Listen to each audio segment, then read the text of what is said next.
Hello, my name is Andy Sacco, and I'm one of the liturgical musicians here at St. John the XXIII Parish. The purpose today is to give you a vision of what the organ here at St. Louis Church, which is a digital organ, as well as the pipe organ at St. Lawrence Church, look like. Most people don't get to see it from this point of view. So we're going to take a few minutes to just show you how the organ works, and then show you the differences between this, our digital organ, and the pipe organ. So a digital organ obviously has no pipes. It's basically just self-contained in this cabinet. But to make sound, unlike a pipe organ, it has to have speakers, external speakers. So for me to hear what's going on from this point in the area where the organ is, there are some small speakers that are behind me here, behind my right shoulder. So if you're out in the sacristy and you're sitting in the congregation and you're watching me, over on my right side there are some louvers and there's some speakers there. And so this is what I can hear. So I can hear the tone that's coming from right here. But when you're sitting out there, over my head, above this ceiling, and on the opposite side, there's two grates that face out, and behind those are larger speakers, and that's where the sound comes from that you would hear when I play the organ. Without those speakers, you would not hear any sound. So what's the difference with these organs? You know, obviously most people are used to a piano where there's just one long keyboard. And here you can see we have two separate keyboards. And one is called, the lower one is called the great keyboard. The upper one is called the swell keyboard. And they both are the same keys. So it's not that we have something smaller and we just have to go here and then here to play higher notes and here to play lower notes. They play the same notes, but they're set up for different purposes. So we have these buttons here that are called presets, and all you do is hit one, and these settings come down automatically. See, so I can have it set beforehand, so I don't have to play with it when I'm ready to play. And one keyboard, for example, could be much louder.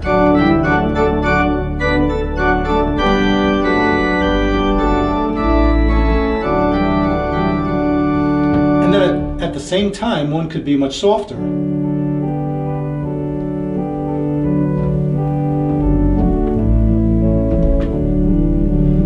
So if I'm watching the priest and he's at a point where I need to be quiet, I can be playing on this keyboard.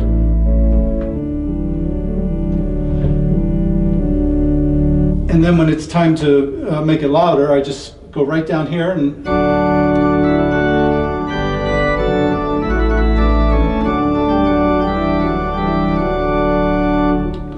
there's the difference between the two keyboards.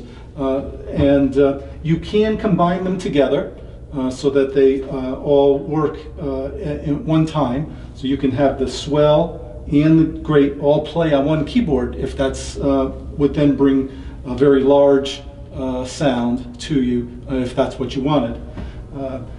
The digital organ never has to be tuned. It's just all self-contained, as I mentioned before.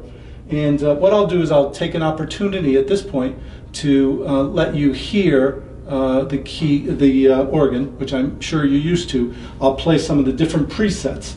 And while I'm playing, you're going to get a different view of the church, one that I've enjoyed for all the years that I'm here, but which you, if it's part of the congregation, don't see it as normally.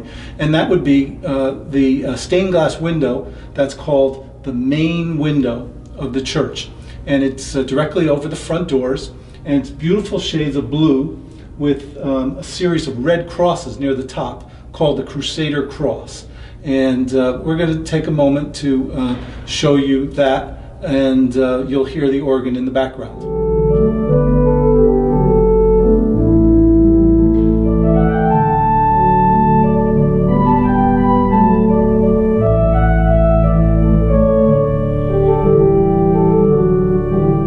Now now we've moved to the other church in our parish, and we're in the choir loft, in the organ loft at St. Lawrence Church. And I just wanted to give you an opportunity to see the view from here, which is obviously different than what the normal parishioner would usually see, and how we're obviously above the happenings and look down on the congregation from here.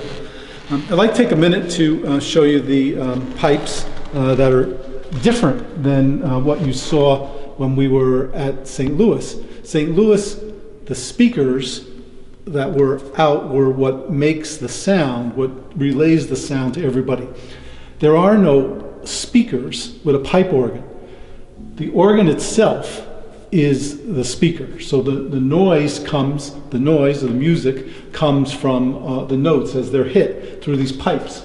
So behind these gold pipes, I don't know if you'll be able to see it or not, but there's a whole series of additional pipes back there. They're mostly silver in color. Some are very short, some are very long. And the size of the pipe and the width of the pipe, the circumference of the pipe, is what produces the different sounds.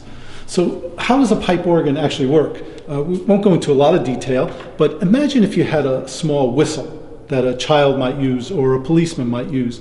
And that whistle has a slot in it, and you blow into it, and the air goes through the whistle, and as long as the hole is uncovered, a sound comes out, right? So imagine a pipe organ is just like a series of whistles. Okay, each whistle is a different size and it makes a different tone.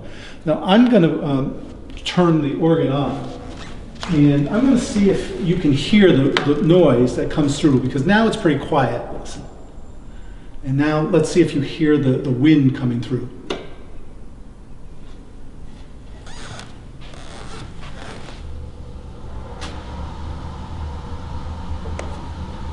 So I'm hoping you can hear that now, but there's a device that's down in the lower portion of the church, and it brings air up to the organ. The air gets caught in a box under the pipes, and just like the whistle, right? I have to supply the air in the whistle.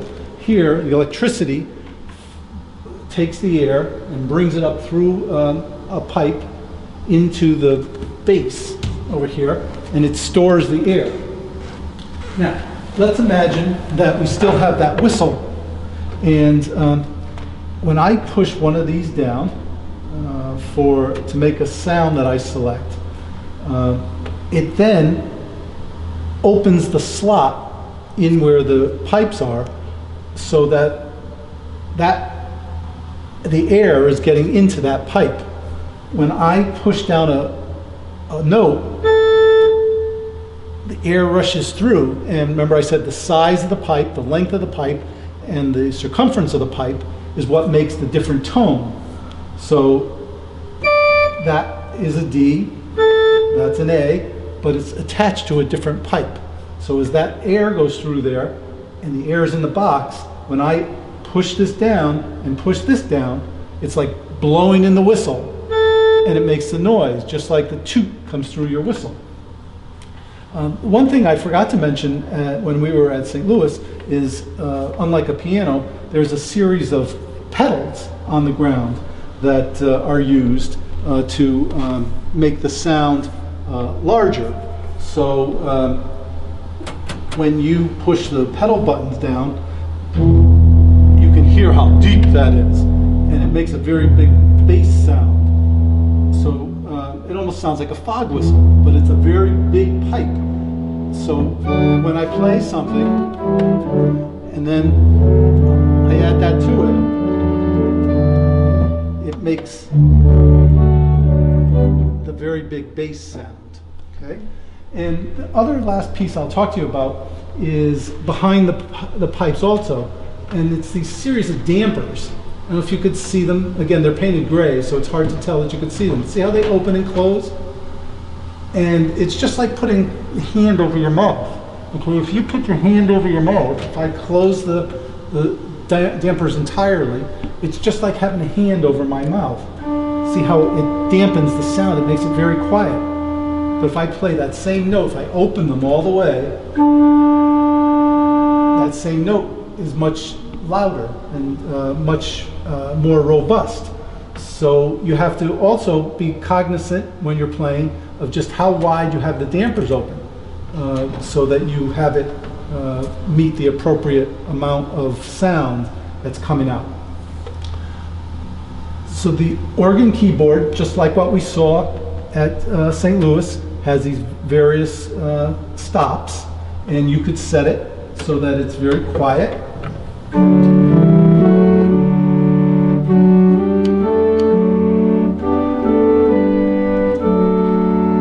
And you could mix your bass and your other keyboard.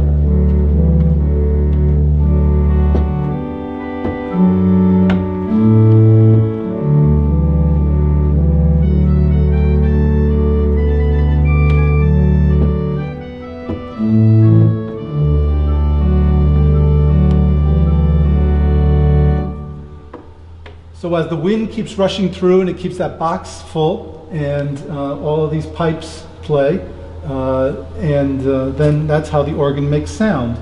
And normally the pipe organs are much older or have a much longer life than a electronic organ. They could last for a long time, assuming you can still get the replacement parts and you have somebody that can do the service for you.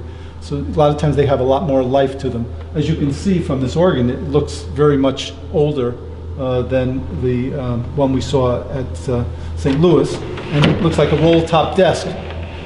So you could cover the keyboards, and if it's not in use, to keep the instrument clean and keep the dust out of it. So those are the main differences, and I'm hoping that this behind-the-scenes look at the two different organs that we have in our parish were something that were interesting to you.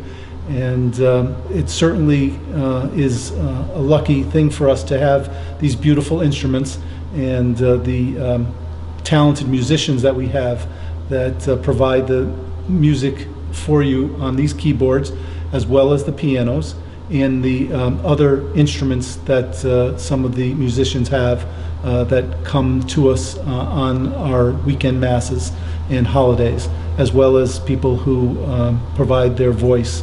And hopefully someday when the pandemic is over, we'll be able to sing in church again and enjoy the music. So thank you for your time.